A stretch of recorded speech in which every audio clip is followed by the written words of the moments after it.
Yo, what's good, everybody? So, Cloud again talking about the Affliction Sever build, okay? This build is a little bit different from the Rathmas Guillotine build. This was my old build called Ire of the Lotus. It was probably, pretty much the baseline Affliction build that most Sever builds will be going for. It's a super in-game build, okay? The problem with this build is that it's very specific. You need certain GAs, you need to hit certain things to get the most out of this build. Okay, like if you want to be doing all this critical damage that you're about to see, which is consistent as hell, you're needing the Greaves and the Empty Tombs. You need to masterwork it like at least twice. So you need to hit at least your yellow masterwork on it at least to get at about 100% sever proc pretty much. So 100% of the time you're doing double the damage, right? Now, if you don't want to do these, I'm going to make another video, alternative version of this. But the problem is the damage is not going to be as high. You will have more int and more life, but the problem is your actual damage is not going to hit that much. Okay. Now, there's a reason for why it's not going to be that high because you're not going to have a guaranteed severs all the time, but you're not going to also run out of much stuff, and you're not going to have finality on your build as well. So because you're not guaranteed those severs, you're not 100% finality, but you will have concussive strikes on your boots. You will be using either unstoppable or concussive strikes on your boots. Okay, with that build, now what you can do with this build is, because you're not going to be using either you're not going to be using second room. So I pretty much, if you don't want to, you don't have to use Igni Zan if you don't want to. Honestly, I prefer having Igni Zan or Ahu Om. Now if you reverse the order and do Ahu Zan and Igni, if you do that in Igni Om, right? The Ahu Zen is going to be for AoE clear, and you're going to destroy everybody. The Igni Ohm is going to be for boss and consistent 15% multiplicative damage up top.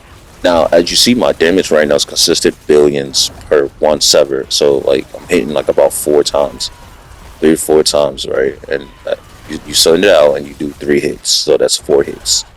Well, each sever is 4 hits, and you're doing it at 70%. I'm at 69.9/70%, and then with Variana's blood, that's about 79%.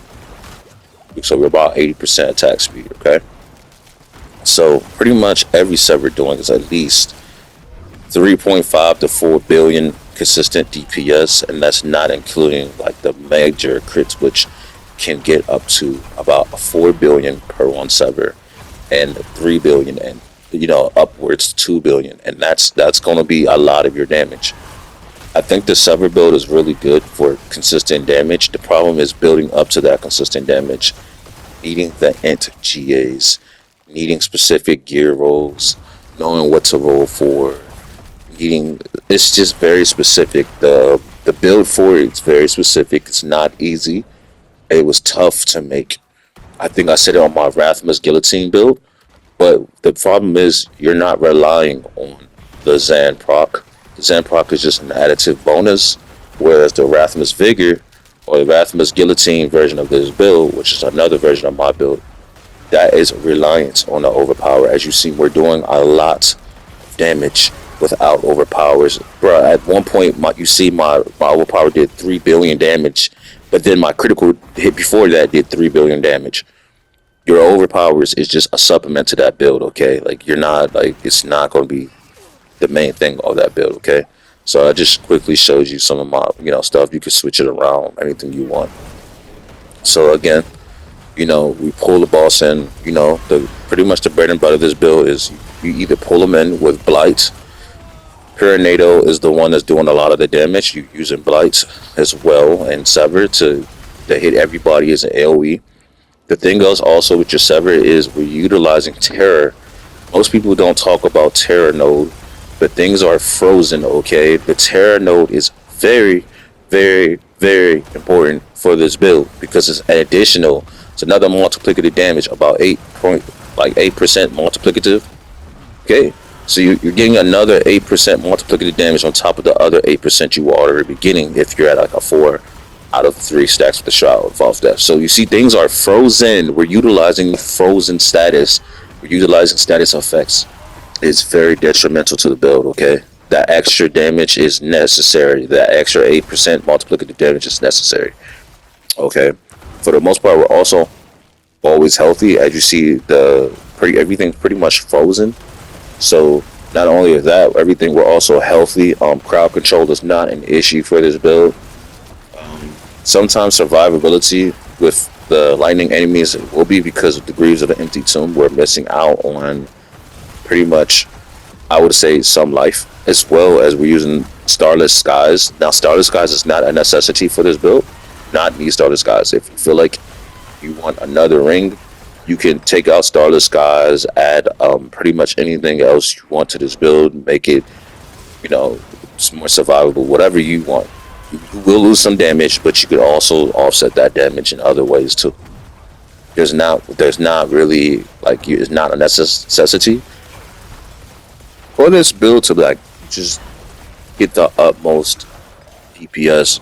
Our prediction will assist with that. Now, I did an Ondario's Visage version of this build. It did wonders. You was able to hit up to 2 billion damage. It was hitting like 100% attack speed. It was doing great, actually. It could clear pit 100. It did great, okay? It's just, you really need the gear to make this specific build work. Again, the reason is the Greaves of the Empty Tomb is giving you that additional Sever, 100% guaranteed double damage, okay? Now, if you don't care about that, you can just switch the boots. But the problem is, this is the main problem with the double damage on Sever. If you get the double damage on Sever, right? If you get that double damage on Sever, you can switch the now passive on your weapon. So instead of doing double damage to Sever on your weapon, you can switch that double damage on your weapon to whatever you want as a passive stat, which is going to boost it tremendously. On my build, I got Finality because I'm always spamming Ultimate at 10 ranks.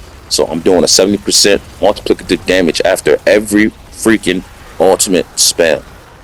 Okay, so I'm doing tremendous consistent damage. The damage is almost always up, okay? As you see, I'm about to fly through this boss like this. Literally, I think my pit time is like, it's pretty okay. Like, I'm sure somebody can do it better than me. I'm sure anybody, but there's only one other person I'm seeing doing an Affliction base build this season, right? Affliction Sever build this season, and who has done it, and it's great fun. And at this moment, there's not many of us Sever bros that are actually really doing this build consistently. People are still doing Blood Wave, or they're doing Blood Spears. They're not really loving the Sever bros right now. They're not really giving us some love. That's okay though. That means our gearing choices are going to be a lot easier. You're gonna get what you want a lot easier if you're playing the market, okay? For your rings and stuff, I recommend either attack speed or critical damage, okay? When you look at my stats, everything is critical damage, okay? Also, for my slots, because I have a lot of ints, I actually change some of my runes. I put my runes on my gear in order for me to get even more critical damage on my weapons. And I got 2 grand critical damage gems, and I put those on my weapons. Alright, because I want the critical damage. I'm sorry, like, if you want the int, that's on you. But that's only 100 int. At the 3,000 threshold, like, you can get that from just switching a node, honestly, on your paragon tree, and changing some damage percentages. I can get that int back.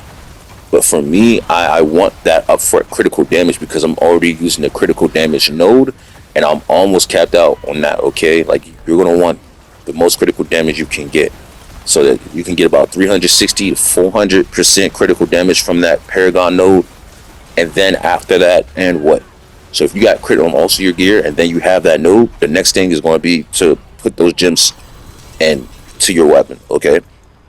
Now, again, you're seeing some of my stuff. Like, I only have like one level 100 thing. Like I've been like literally trying to grind out making videos and trying to be very helpful to the other server bros. But this is, I'm trying to show you what I do. You can use exploit control. I definitely always use control node, but if you don't want to use control, you can switch that out later on. I feel like you will be losing some damage, about 10% multiplicative damage, but you probably will be making that up with more int or anything, depending on that, okay? Again, right here, I'm only like Paragon 246. I literally, all I've been doing is pit. After I got all my mythics, which I think I want to do a grandfather testing, the grandfather testing with this consistent build. Literally, all we have to do is switch out the grandfather and then switch the gloves to Reaping Lotus instead of the Greater Feast. And yeah, like that's what my goal is. I want to try out to see what the difference is this season with the grandfather versus at least a 1-star GA great sword. And I think the grandfather will be great for pretty much on hybrid builds. But yeah, so these are my stats. Again, I'm showing you my gear. Our prediction with 5 core steals, my weapon with max life, critical damage, my legs, max life, and then we got pretty much degrees of empty tomb. Again, 3 max swords on it. My great sword with finality, max life, and int. Well, as much int as you can get. My necklace with plus 40 gloom. I'm trying to get that to a plus 5. I cannot get it. Find a plus 5 at least. You want everything's pretty much all my core skills is at least plus 5. So everything I got a plus 5. Now for your again, you see my damage is almost at like a 4,000%. Yes, 4,000% critical damage. Okay, if you can get it, that's great. If you can't, 3,000, 2,700 to 3,000 is fine. Okay, I have 2,700 overpower damage. Again, everything. My sacrifice on my amulet is maxed out, so as much sacrifice damage as we can get. All right, and then again, I'm showing you all my quick skills on my paragons. Pretty much, you got Reap, we got Blight, we got pretty much Sever. You got everything right there. Titan's Fall, all that. Titan's Fall is okay too if you want to put that on your weapon. I just switched it and added another point to Sever. Like you can do that if you want. Like rank 15 in Sever is great. Maybe you can get to rank 20 if you got put Sever gloves on. But you're sacrificing either your max life, which is gonna mess with your overpower damage, which after pit like 103 is gonna like actually hinder you, or you can switch it to anything else you want. Okay, fueled by death is another thing you could put on. It's really good. Okay, so again, I'm just showing you that the sever is really important. Then you got amplified damage. You can also put amplified damage or gloom on your necklace. I prefer gloom because every time is more damage. So we got 8 ranks of gloom, and we got 4 ranks of coalescence blood, and then we got finality right there. That finality is what's really helping the build just fly through things. You got inspiring leader for the initial crit damage while healthy. And then you could honestly take that point out right there, the prime soul rift right there. You could take that point out. I'm showing you that you can literally take that point out and put it wherever you want. If you can add extra, damage resistance, anything like that. If you have more points, I would literally put to that health right there at the bottom. I put the control node right there. You can put it whatever you want. You don't have to put control. I just like control there. I'm thinking about switching it out, honestly. We got frailty right here. We got the sacrificial right here for all the extra stats right there. We got blood begets blood right there. We have abyssal, the abyssal for the extra intelligence and all the other stuff.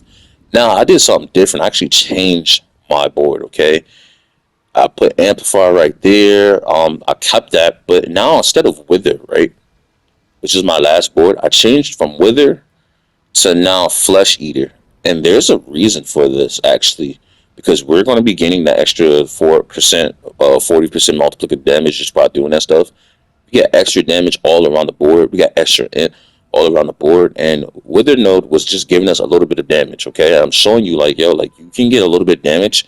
That extra little bit of 40% multiplicative damage actually does help us. Okay, I'm showing you Subo right here. I got critical damage Subo and Varian. Now I appreciate everybody watching this. Thank you guys for giving me your time. I hope you enjoyed this build. I got the build link and everything. So I appreciate you guys. Thank you for watching all of that. And y'all have a good one. If y'all have any questions, just message me on the comment on the video. Thank you.